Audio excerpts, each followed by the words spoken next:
Alexander Agung dinobatkan sebagai Raja Makedonia pada usia muda, yaitu 20 tahun. Dengan tekad yang tak tergoyahkan, ia berhasil menaklukkan sebagian besar dunia yang dikenal pada masa itu. Bayangkan saja, seorang pemuda memegang seluruh dunia di telapak tangannya. Dan dia bukanlah raja yang hanya duduk diam menyaksikan pertempuran dari kejauhan. Tidak, ia sendiri yang memimpin penaklukan itu, bertarung di garis depan sebagai seorang jenderal bersama pasukannya.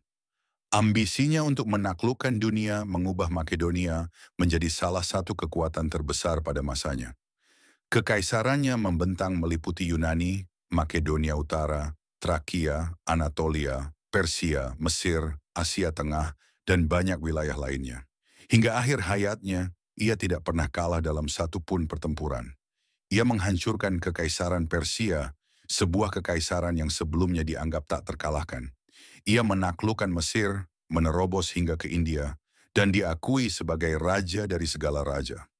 Gelar agung yang melekat pada namanya bukanlah kebetulan. Ia meraihnya dengan perjuangan dan keberaniannya sendiri.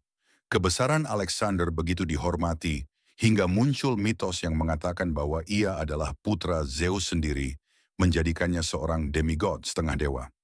Hal ini saja sudah menunjukkan betapa luar biasa dirinya. Saat muda, ia secara pribadi dididik oleh salah satu tokoh filsafat terbesar sepanjang masa, Aristoteles.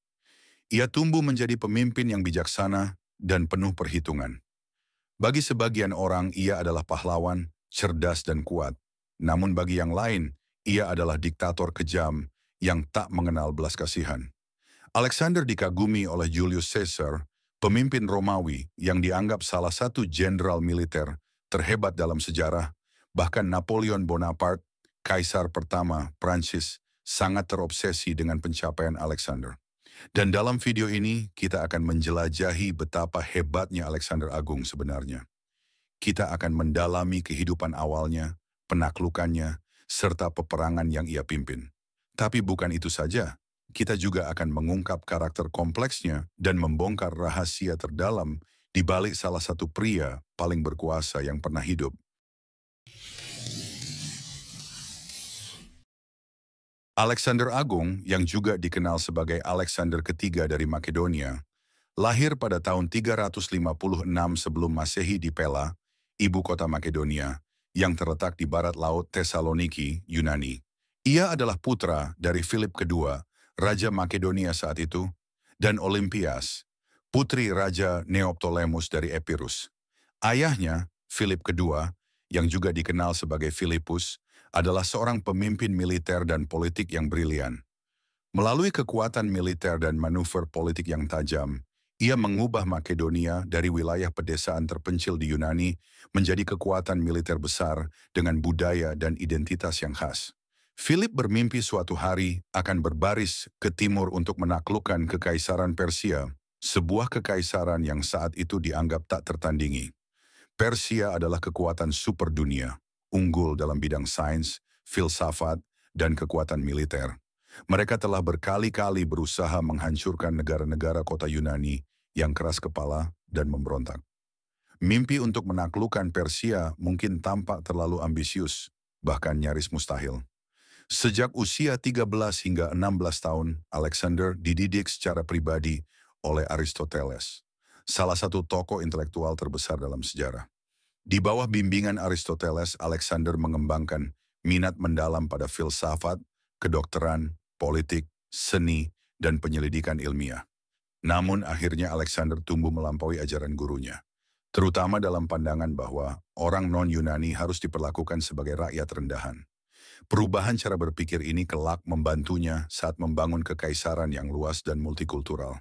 Tokoh-tokoh mitologi seperti Achilles, Herakles, Hercules, dan Dionysus selalu menghantui pikirannya. Meskipun mereka adalah sosok mitologi, mereka sangat memengaruhi ambisi dan tindakan Alexander. Pada tahun 340 sebelum Masehi, saat Philip berangkat berkampanye ke Bizantium, ia meninggalkan Alexander muda untuk memimpin Makedonia. Alexander memanfaatkan kesempatan ini untuk membuktikan dirinya, bahkan sebagai remaja, bahwa ia memang ditakdirkan untuk menjadi besar. Ia memimpin pasukan untuk mengalahkan suku Maedi dari Trakia, yang kini terletak di wilayah Eropa Tenggara. 2 tahun kemudian, Philip kembali dengan tekad untuk menyatukan seluruh Yunani di bawah satu panji dan melancarkan perang melawan koalisi negara kota Yunani yang dipimpin oleh Thebes dan Athena. Ini berpuncak pada pertempuran Chaironea, di mana Alexander memimpin pasukan kavaleri dan secara menentukan mengalahkan pasukan suci Thebes. Sebuah kor militer elit yang terdiri dari 150 pasangan kekasih terkenal karena keberanian mereka. Kemenangan ini menjadikan Alexander bintang baru dalam dunia militer Makedonia. Pada tahun 336 sebelum Masehi, Philip II dibunuh, meninggalkan Makedonia tanpa pewaris yang jelas. Namun, karena pasukan telah setia kepada Alexander, mereka langsung mengangkatnya sebagai raja tanpa perlawanan. Alexander segera mengeksekusi para pangeran Lynkestis yang dicurigai terlibat dalam pembunuhan tersebut, bersama dengan semua saingan dan faksi yang menentangnya. Ini adalah konsolidasi kekuasaan yang cepat dan brutal. Alexander kemudian menghadiri pertemuan negara-negara kota Yunani yang telah dipanggil ayahnya, yang dikenal sebagai Liga Korintus. Untuk pertama kalinya bangsa Yunani bersatu di bawah satu tujuan bersama, menaklukkan Persia. Liga ini dengan suara bulat memilih Alexander sebagai hegemon, panglima tertinggi, yang juga dikenal sebagai strategos autokrator. Namun sebelum menyerang Persia, Alexander harus mengamankan Yunani terlebih dahulu. Ia menghabiskan waktu untuk membawa kembali negara-negara kota yang memberontak, seringkali dengan kekuatan militer. Ia juga meluncurkan kampanye melawan bangsa Trakia di utara. Tetapi selama kampanye ini tersebar rumor di Yunani bahwa Alexander telah tewas. Thebes memanfaatkan kesempatan ini untuk memberontak. Banyak negara kota Yunani, terutama Athena, mendukung Thebes dan bantuan baru untuk pemberontakan mengalir masuk. Mendengar pemberontakan ini, Alexander bergerak cepat, membawa pasukannya sejauh 386 km hanya dalam 2 minggu, langsung menuju gerbang Thebes. Ia memberikan ultimatum kepada Thebes, menyerah dan bergabung kembali dalam aliansi. Thebes menolak. Sebagai balasan, Alexander melancarkan serangan brutal. Ia menghancurkan kota tersebut, membakar dan meratakan segalanya, kecuali kuil-kuil dan rumah penyair Pindaros. Sekitar 6.000 orang tewas dan para penyintas dijual menjadi budak. Ketakutan akan amarah Alexander membuat seluruh Yunani segera tunduk. Ia lalu berbalik menuju Athena, menawarkan syarat yang sama. Menyaksikan apa yang terjadi pada Thebes, Athena segera menyerah. Alexander menunjukkan kebesaran hati, memaafkan Athena atas pengkhianatan mereka. Sekali lagi, Alexander menggunakan kekuatan militer untuk menyelesaikan konflik. Namun di dalam dirinya, ia sangat menginginkan penerimaan sejati dari rakyat yang ia taklukkan. Dalam dirinya berkecamuk sebuah pergulatan. Mungkinkah manusia dipersatukan tanpa kekerasan? Ataukah kekuatan adalah satu-satunya bahasa yang dipahami? Kini, Alexander bukan hanya Raja Makedonia, tetapi Raja seluruh Yunani. Sesuatu yang belum pernah dicapai oleh pahlawan Sparta atau Athena sekalipun. Dan di belakangnya berdiri para prajurit Makedonia yang tangguh, ditemani oleh 40.000 prajurit Yunani, siap berbaris ke timur, untuk menantang kekaisaran terbesar yang pernah dikenal dunia, Persia. Dibandingkan dengan kekaisaran Persia yang perkasa, Makedonia, bahkan Yunani, hanyalah kekuatan kecil. Namun Alexander percaya bahwa pasukannya lebih terlatih dan lebih baik dipersenjatai. Ia yakin taktik dan strateginya bisa mengalahkan jumlah Persia yang luar biasa besar. Sejak naik tahta, Alexander telah menetapkan dalam pikirannya untuk melakukan ekspedisi ke Persia. Ia tumbuh besar dengan impian itu. Selain itu, ia membutuhkan kekayaan Persia untuk mempertahankan pasukan yang dibangun oleh ayahnya, Philip II, dan untuk melunasi hutang-hutangnya yang besar. Alexander mendengar tentang keberhasilan 10.000 tentara bayaran Yunani yang dipimpin Xenophon, yang berhasil melintasi wilayah Persia dan bertahan hidup untuk menceritakan kisahnya. Prestasi Agesilaus dari Sparta dalam kampanyenya melawan Persia juga menjadi bukti bahwa kekaisaran Persia bisa dikalahkan. Agesilaus adalah jenderal legendaris yang berani melawan kekuatan Persia. Alexander juga memiliki unit kavaleri yang tangguh, dipimpin oleh komandan-komandan ulung seperti dirinya.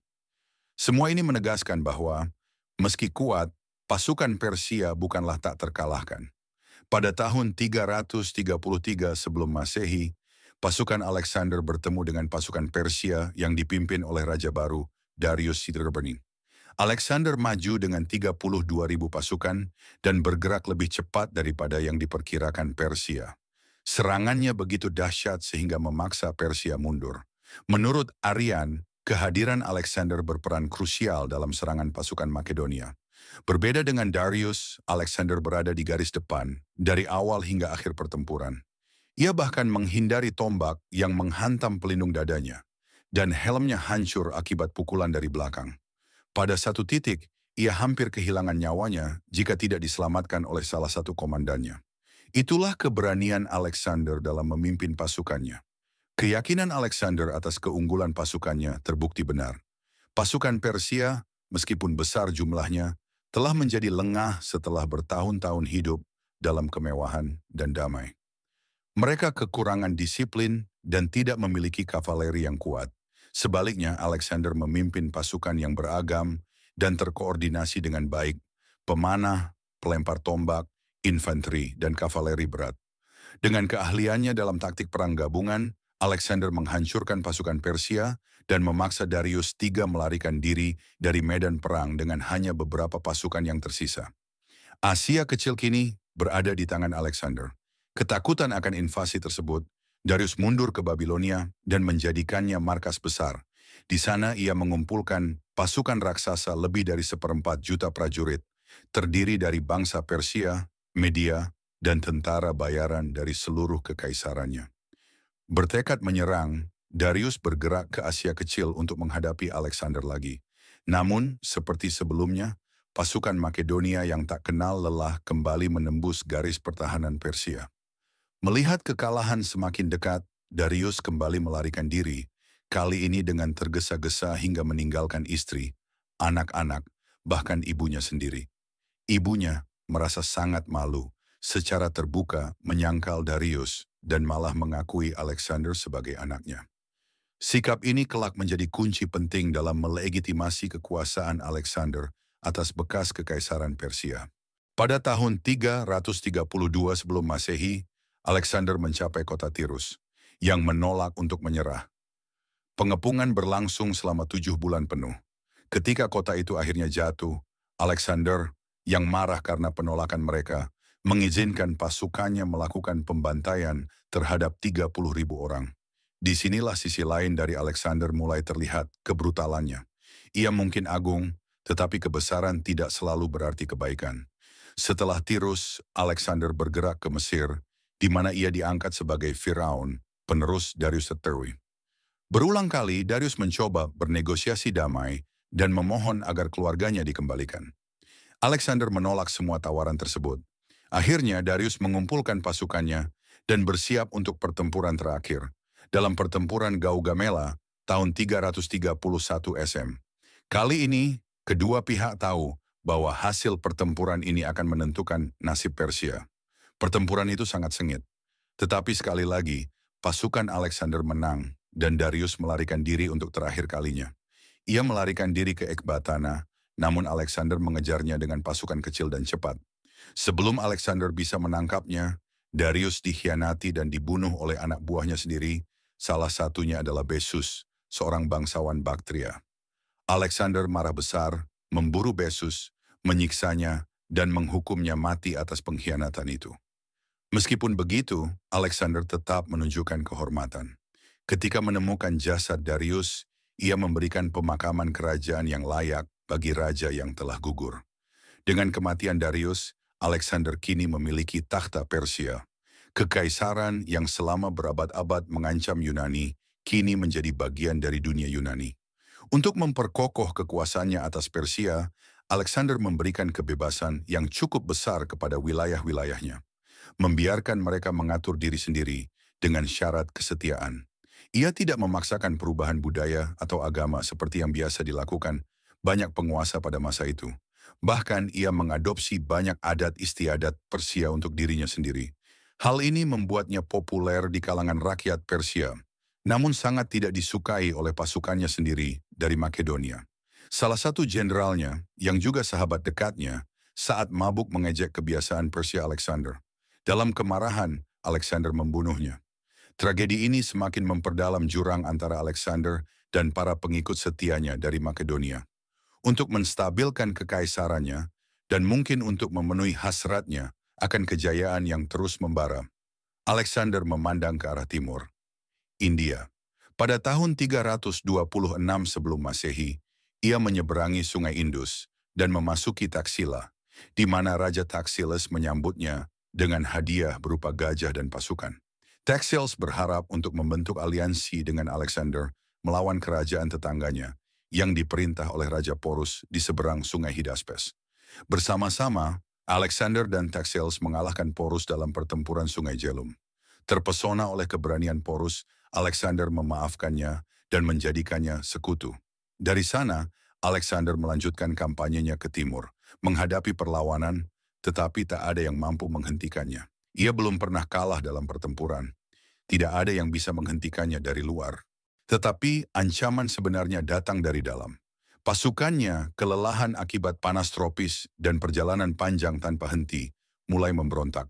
Mereka menolak untuk menyeberangi sungai Gangga. Mereka mengatakan bahwa mereka telah mencapai batas mereka. Alexander memahami kelelahan mereka, akhirnya setuju untuk kembali. Ini menandai berakhirnya kampanye Alexander di India. Kembali di Persia, Alexander memusatkan perhatian pada konsolidasi kekaisarannya. Namun masalah baru bermunculan, gubernur yang memberontak, jenderal yang ambisius dan ketegangan yang meningkat antara orang Makedonia dan Persia. Tepat saat segalanya tampak terkendali, tragedi menimpa. Setelah sebuah festival mega di Ecbatana, Alexander kehilangan istrinya karena penyakit. Ia tidak pernah pulih dari duka itu. Tubuhnya melemah oleh kesedihan, hingga akhirnya jatuh sakit di Babilonia. 10 hari kemudian, pada 13 Juni 323 SM, Alexander Agung meninggal dunia. Ia baru berusia 33 tahun, dan ia telah memerintah selama hanya 12 tahun 8 bulan. Tidak ada ahli waris yang secara resmi ditunjuk untuk menduduki tahta. Setelah kematian Alexander, para jenderalnya mendeklarasikan dua raja, Philip Aridaeus, anak haram Philip II yang lemah akal, dan Alexander Terminus, anak yang lahir secara anumerta dari istri Alexander, Roxana. Kekaisaran dibagi menjadi beberapa satrapi, provinsi, di antara para jenderal setelah negosiasi yang panjang. Namun kekaisaran itu hampir tidak bisa bertahan sebagai satu kesatuan setelah kematian Alexander. Kedua raja tersebut akhirnya dibunuh Aridaeus pada tahun 317 sebelum Masehi dan Alexander Nemar sekitar tahun 310 atau 309 sebelum Masehi. Provinsi-provinsi yang dulunya merupakan bagian dari kekaisaran berubah menjadi kerajaan-kerajaan independen dan para jenderal mulai mengklaim gelar raja untuk diri mereka sendiri, mengikuti contoh yang dibuat oleh Antigonus pada tahun 306 SM. Kesalahan terbesar Alexander mungkin adalah tidak mempersiapkan penerus yang layak untuk melanjutkan kerajaan agung yang telah ia bangun. Setelah kematiannya, kota-kota yang dulunya makmur di bawah pemerintahannya jatuh ke dalam kekacauan. Para jenderalnya saling berbalik menjadi musuh, masing-masing berambisi menjadi penguasa tertinggi. Yang selama ini menjaga kesatuan bukanlah hukum atau sistem, melainkan kepribadian dinamis Alexander sendiri. Alexander memadukan tekad tanpa henti untuk mendorong dirinya dan pasukannya melampaui batas mereka dengan pola pikir yang fleksibel. Ia tahu kapan harus mundur dan kapan harus menyesuaikan kebijakan. Sejauh mana ia dapat mengordinasikan kekaisaran yang begitu luas, jika ia hidup lebih lama, tetap menjadi pertanyaan yang belum terjawab. Kita mungkin tidak akan pernah tahu apakah kekuasaannya akan terus berkembang, atau justru akhirnya runtuh. Namun demikian, Alexander Agung tetap menjadi salah satu jenderal terbesar dan paling berprestasi dalam sejarah. Ia menunjukkan kecemerlangan luar biasa dalam menggabungkan berbagai jenis pasukan dan menyesuaikan strateginya menghadapi tantangan musuh yang beragam. Baik itu bangsa nomaden Scythia, suku-suku pegunungan India, maupun Raja Porus dengan gajah-gajah perangnya. Taktiknya kreatif, oportunistik, dan sangat efektif. Ia sangat ahli dalam memanfaatkan momen-momen krusial dalam pertempuran, memahami bahwa keputusan yang tepat pada saat yang tepat bisa menentukan kemenangan atau kekalahan. Kavalerinya khususnya digunakan dengan sangat efisien, sehingga ia jarang perlu mengandalkan infanterinya untuk memberikan pukulan akhir. Berabad-abad setelah kematiannya, pemikir-pemikir militer seperti Julius Caesar dan Napoleon Bonaparte masih memandang Alexander sebagai model tertinggi. Mungkin warisan terbesarnya adalah penyebaran gagasan tentang monarki absolut yang ia pinjam dari Persia ke dunia barat. Konsep ini kelak menginspirasi kerajaan-kerajaan masa depan, termasuk Kekaisaran Romawi dan kemudian rezim Napoleon setelah Revolusi Prancis. Masa pemerintahan singkat Alexander menandai titik balik penting dalam sejarah Eropa dan Asia. Kampanye militernya dan ketertarikannya pribadi pada ilmu pengetahuan membantu mendorong kemajuan dalam bidang geografi dan ilmu alam. Penaklukannya menggeser pusat-pusat peradaban ke arah timur dan membuka era baru kerajaan-kerajaan regional. Ia memulai penyebaran luas budaya Helenistik, gelombang budaya Yunani yang menyapu Timur Tengah melalui kolonisasi, menciptakan dunia terpadu yang membentang dari Gibraltar hingga Punjab, dunia yang terbuka untuk perdagangan, interaksi sosial, dan lapisan pemahaman budaya yang sama. Bahasa Yunani menjadi lingua franca, memudahkan komunikasi dan perdagangan di seluruh wilayah yang luas itu. Alexander mendirikan banyak kota, banyak yang dinamai sesuai namanya, dan meninggalkan jejak budaya yang kuat. Ia memberi tanah-tanah yang ditaklukkannya sebuah bahasa yang bisa mereka gunakan untuk diplomasi dan perdagangan. Walaupun penaklukannya didorong oleh dahaga akan kejayaan, keberanian, dan kebesaran, hasil akhirnya adalah dunia yang lebih terhubung. Dunia yang memungkinkan pertukaran barang dan ide lebih cepat daripada sebelumnya. Mungkin Alexander tidak bermaksud menciptakan dunia seperti itu, tetapi dunia itu tidak akan pernah ada tanpa dirinya. Alexander Agung membentuk kembali peta dunia melalui penaklukannya, menginspirasi generasi-generasi berikutnya dengan ambisi yang tiada banding dan keteguhan yang tak tergoyahkan. Ia tetap menjadi salah satu tokoh paling berpengaruh dalam sejarah. Warisannya bergema sepanjang waktu dalam berbagai aspek kehidupan kita. Alexander Agung berdiri sebagai simbol abadi kepemimpinan luar biasa dan ambisi tanpa batas, seorang raksasa dalam perjalanan umat manusia menuju kejayaan. Sebagian orang mungkin melihatnya sebagai pahlawan, seorang pemersatu kekaisaran. Yang lain mungkin mengingatnya sebagai penakluk kejam, seorang pria yang menumpahkan lautan darah demi kejayaan. Namun satu hal tidak bisa disangkal, ia memang agung. Alexander tidak mewarisi gelar itu. Ia mengukirnya dengan tangannya sendiri, tak pernah kalah dalam satu pun pertempuran, dan tak pernah mundur dari hal yang tampaknya mustahil. Terima kasih.